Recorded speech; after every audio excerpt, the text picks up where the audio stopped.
अर्हन्ताणं नमो सिद्धाणं नमो आयिर्याणं नमो वज्रायाणं नमो लोये सव्यसाऊणं।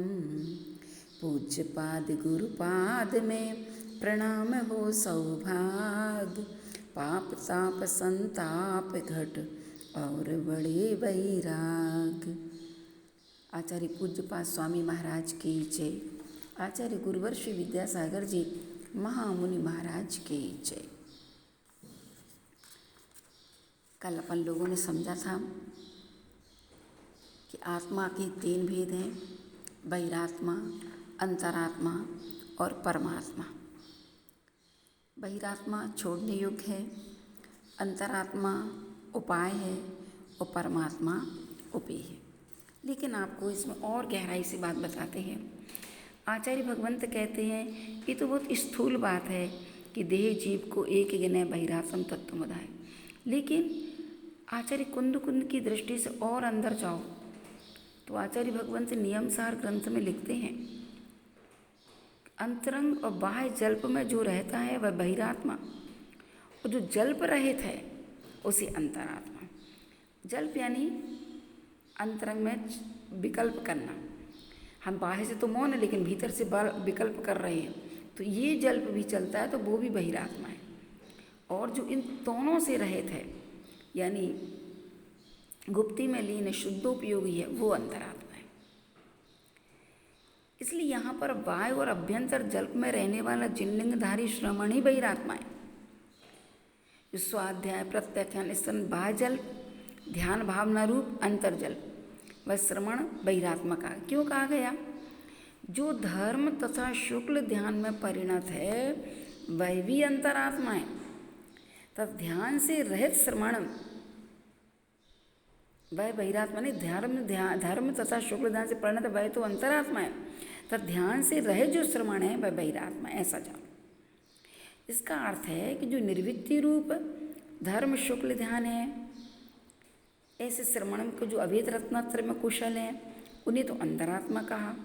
और जो बाहर में समितियों का पालन कर रहे हैं, व्याख्यान कर रहे हैं, प्रतिक्रमण आदि करते हैं, प्रवृत्ति में कुशल हैं, निर्दोष 28 मूल गुणों का पालन कर रहे हैं, लेकिन फिर भी आचार्य भगवंत ने बहिरात्मा कहा।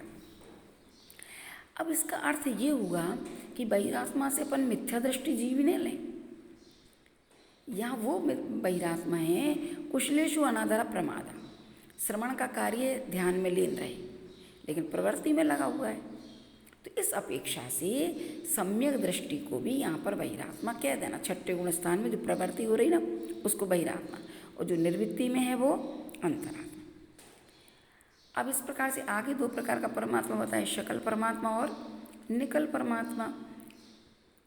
कल माने होता है शरीर, शरीर से सहित सकल और शरीर से रहित निकल। तो इस तरीके से 2 प्रकार के परमात्मा समझ लेना चाहिए। अब इस संसार में देखो, भूत भविष्यत वर्तमान इन तीनों कालों में सभी प्राणधारी जीवों में नाना जीवों की अपेक्षा से 3 प्रकार की आत्मा को हम देख सकते हैं। कैसे देख सकते हैं? देखो, सिद्धात्मा तो जो देह से रहित हो चुके हैं तो वर्तमान में तो परमात्मा है, लेकिन भूत की अपेक्षा से अंतरात्मा और बहिरात्मा है। अभव्य जीव है जिसे कभी सिद्धि को प्राप्त नहीं करना, लेकिन शक्ति रूप में अंतरात्मा और परमात्मा का सद्भाव है। और जो अंतरात्मा है भूत की अपेक्षा से वो बहिरात्मा और भविष्य की अपेक्षा से परमात्मा। इस तरीके से अपन लगा लेना चाहिए। और यदि अपन है ना अभव्य में परमात्मा की शक्ति नहीं मानेंगे तो फिर उनको केवल ज्ञानावरण के अभाव का प्रसंग आ जाएगा।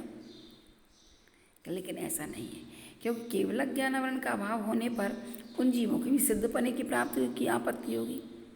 इसलिए यहाँ पर तो ये समझ लेना चाहिए कि बहिरात्मा तो सदा सर्वदा ही है, और उसकी अपेक्षा यदि अंतरात्मा उपादेयभूत है फिर भी सब प्रकार से उपादेयभूत कार्य समय सार की अपेक्षा परमात्मा दृष्टि से अंतरात्मा भी क्या है, लेकिन उपाधि तो क्या हुआ?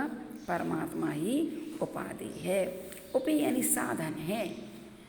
अंतरात्मा उपाय के रूप में साधन है और मूल में तो हमें परमात्मा पद की प्राप्ति ही करना है। अब आचार्य भगवंत और अच्छे से पूज्यपाद स्वामी महाराज तीनों प्रकार की आत्माओं का लक्षण बताते हैं।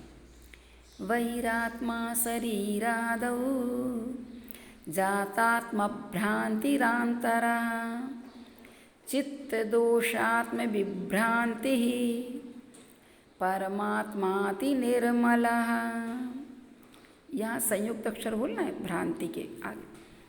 वैरात्मा शरीरादौ जातात्म भ्रांतिरांतरः चित्त दोषात्म विभ्रांति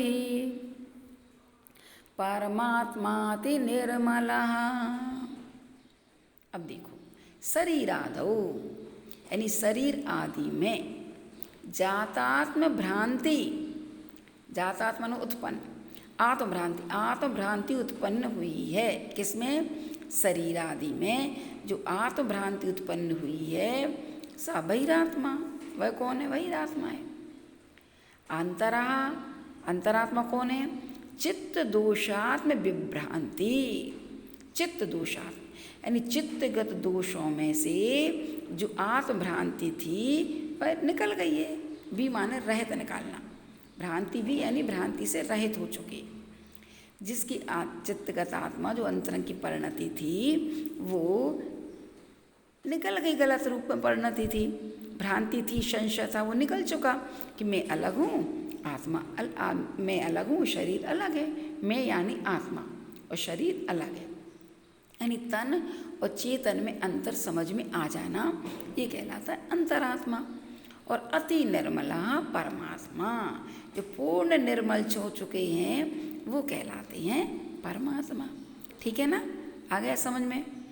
बहिरात्मा शरीर आदि में आत्मभ्रांति रखता है, अंतरात्मा चित्त के दोषों में आत्मभ्रांति से रहित हो जाता है और परमात्मा सो अति निर्मल है। देखो, ये जो शरीर है वह जीर्ण शीर्ण है, पौद्गलिक परमाणुओं से बना हुआ है। और शरीर आदि शब्द कहा ना, तो आदि से अपन कह लें मन भी, द्रव्य मन भी पौद्गलिक है, वचन वर्गणाएं ये भी पौद्गलिक है। और आदि शब्द से नौ कर्म भी ले सकते, घटपट आदि, अचेतन, पुत्र मित्र आदि, चेतन, ये सब नौ कर्म है। इन सब में मैं ये आत्मा हूँ, यह मेरा है, इस प्रकार का विपरीत अभिनिवेशी भ्रांति है। और यह भ्रांति जिसको हो जाती वो कौन कहलाएगा? बहिरात्मा। और अंतरात्मा वो हो जाता है जो बात समझ में आती है। जब शरीर ही मेरा नहीं है तो शरीर के संबंधी मेरे कैसे हो सकते हैं? उस ये बात समझ में आ गई। भले वो बाहर से कहता है कि ये मेरा पिता है, ये मेरा बेटा है, ये मेरी पत्नी है, लेकिन जानता है वो इतना कि ये मेरा नहीं है। तो तत्संबंधी अंतरंग की परिणति जिसकी इस भ्रांति से रहित हो गई है। और जैसे काम क्रोध आदि मन में जो उत्पन्न दोष हैं, उसमें मैं ही क्रोधी हूँ, मैं ही काम, ऐसी धारणा भी थी, वो भी निकल गई। क्रोध अलग है, मैं अलग हूँ, क्रोध करना मेरा स्वभाव नहीं है, ये जानने लग जाता है, वो कहलाता है अंतरात्मा। चित्त यानी चैतन्य आत्मा, उस आत्मा में कर्म की क्षयोपशम से उत्पन्न हुआ चित्त अर्थात मन, वही दोषात्मा कहलाता है। कर्म के क्षयोपशम से तो होता ही है, क्योंकि वह आत्मा का पक्ष छोड़कर कर्म आदि पुद्गलों का पक्ष ले रहा है कि ये मेरे, ये मेरे। इस प्रकार की आत्मा और मन में होने वाली भ्रांति को जिसने जान लिया वो कहलाया अंतरात्मा। अथवा और लगा सकते हैं कि संकल्पों का जनक कौन है? चित्त, कामादि दोष है, तो आत्मा चैतन्य स्वरूप है। तो यथात्म स्वरूप का ज्ञान हो जाने से इन तीनों में जिसकी भ्रांति नहीं रहती है, चित्त दोषात्म, चित्त में और दोष, वह अंतरात्मा कहलाता है। संकल्प विकल्प हो रहे, समझ रहे कि ये मेरा स्वभाव नहीं है, कामादि ये भी मेरा स्वभाव नहीं है। अथवा और भी अंतरात्मा की परिभाषा समझ सकते हैं। चैतन्य आत्मा के कार्य होने से ज्ञानावरणादि कर्म चित्त कहलाते हैं, और उन आवरणों से उत्पन्न हुए भाव दोष कहलाते हैं। इन दोनों में जिसकी आत्मा का विभ्रम नहीं रहता है वह कहलाती है अंतरात्मा, अथवा चित्त, मन या अंतःकरण को कहते हैं, जो कि भावात्मक होता है। दोष क्रिया रूप है, जो कि वचन और काय के द्वारा उत्पन्न होते हैं। तो इन भाव और क्रियाओं में ये आत्मा है, इस प्रकार की भ्रांति से जो रहित है वह अंतरात्मा। और समस्त दोषों से जो रहित है, अति बिल्कुल निर्मल हो चुका है, शुद्ध, वह परमात्मा कहलाता है। तो कहा भी है कि केवल ज्ञान के द्वारा जिन्होंने सभी पदार्थों को जान लिया है, वे शरीर सहित अरहंत और ज्ञान शरीर शुद्ध परमात्मा ही सर्वोत्तम सुख को प्राप्त होते हैं। आ गए समझ में? तो यहाँ पर अंतरात्मा की इतनी सारी परिभाषाएं दी हैं, लेकिन आप समझना कि हम कहाँ तक हमारे अंतरंग के दोषों के प्रति भ्रांति समाप्त हुई है कि नहीं हुई, समझना। क्योंकि अपन को अपने गुणस्थान संबंधी अंतरात्मा बनना है। यदि अविरत सम्यक दृष्टि है तो अविरत सम्यक दृष्टि संबंधी अंतरात्मा बनो, और यदि हम पंचम गुण स्थानवर्ती हैं उस संबंधी अंतरात्मा, यदि हम मुनि हैं तो मुनि संबंधी। तो अपने गुणस्थान संबंधी संजोग, ये सब परिभाषाएं दी हैं, ये बहुत ऊंची परिभाषाएं बता दी हैं, लेकिन फिर भी अपने गुणस्थान संबंधी अपने अंदर की भ्रांति निकल जाना चाहिए। मैं जो हूँ वो अलग है, तन मेरा आत्मा अलग है, और ये सारी चीज़ें हैं वो मेरे से बिल्कुल पृथक हैं, ऐसा जान लेना चाहिए। अब इस छंद का आचार्य भगवंत का अपन वो पढ़ते हैं अनुवाद। मेरा शरीर धन और सुत राजधानी, ऐसा सदैव कहता वही रात में प्राणी।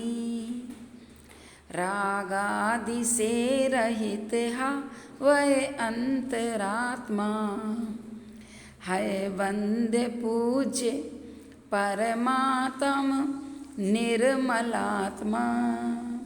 ठीक है, बहुत अच्छे से गुरुदेव ने पद्यानुवाद किया है। तो इस तरीके से अपन क्रम से जानो अंतरात्मा बहिरात्मा को। नहीं तो इतने बड़े बड़े शास्त्रों को अपन ने पढ़ लिया और अभी भी बहिरात्मा की दृष्टि में जी रहे हैं। हम तो मालूम है कैसा हमेशा बहिरात्मा की कहते, जो जिनकी आत्मा बाहर घूमती रहे, शरीर और शरीर के संबंधियों में घूमती रहे, शरीर के सजाने में जिंदगी निकल जाए, वो बहिरात्मा। और जिसको समय मिलता है आत्म तत्व का चिंतन करने का, आत्म तत्व को देखने का, आत्मा के वैभव से परिचय करता है, वो है अंतरात्मा। इस तरीके से समझ लेना चाहिए। तो यहाँ पर आचार्य भगवंत ने परमात्मा का लक्षण भी बता दिया, जो हमने हिंदी बोला ना उसी का संस्कृत में भी दिया है प्राकृत भाषा में। सशरीरा अरहंता केवल नानेन मुनिय शयल रत्था, नाण शरीरा सिद्धा सब्वुत्तम सुख संपत्ता। वही है कि केवल ज्ञान के द्वारा जिन्होंने सभी पदार्थों को जान लिया है, सकल पदार्थों को जान लिया, और सशरीर ही हैं वो अरहंत हैं, और नाण शरीर सिद्धा ज्ञान शरीरी सिद्ध हैं, सब उत्तम सुख संपत्ता सर्वोत्तम सुखों को जिन्होंने प्राप्त कर लिया है। इस तरीके से अपन ने तीनों प्रकार की आत्माओं को जाना है।